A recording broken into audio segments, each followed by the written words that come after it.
Здравейте, приятели! Buenos días, amigos! Днес съм ви приготвила професиите и така двете най-често срещани форми да попитаме с какво се занимаваш или какво работиш.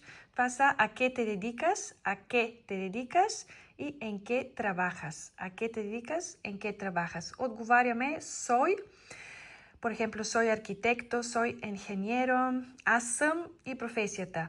Не ползваме определителен член. Аз съм го написала, за да знаете, защото повечето професии имат мъжки и женски род. El, la. El arquitecto, la arquitecta. Архитект. El ingeniero, la ingeniera. Подчертавам х. Ingeniero. El médico, la médico. El doctor, la doctora. Лекар. El enfermero, la enfermera. Медицинско лице, el професор, la професора, учител само в училище, подчертавам, в училище, не в университет.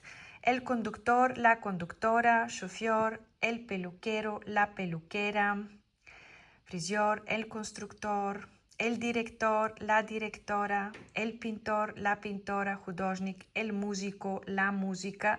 Тук само се сменя определителния член, същата е думата, музикант. El artista, la artista, същото при артист.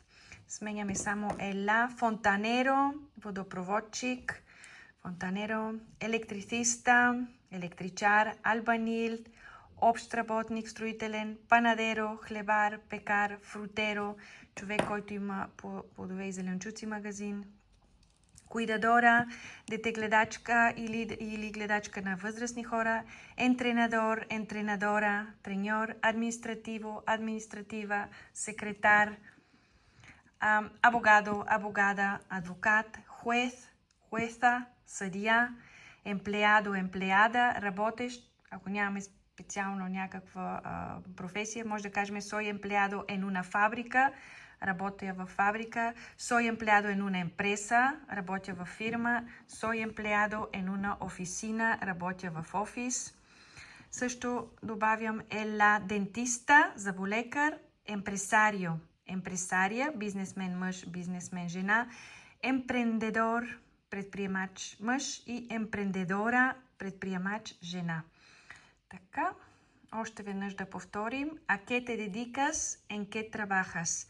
Arquitecto, ingeniero, médico, doctor, enfermero, profesor, conductor, peluquero, constructor, director, pintor, músico, artista,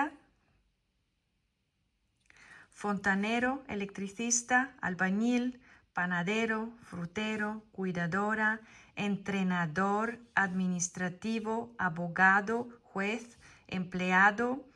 Soy empleado en una fábrica, empresa, oficina, dentista, empresario, emprendedor. Надявам се да ви е било полезно и до следващ път. Gracias, hasta luego.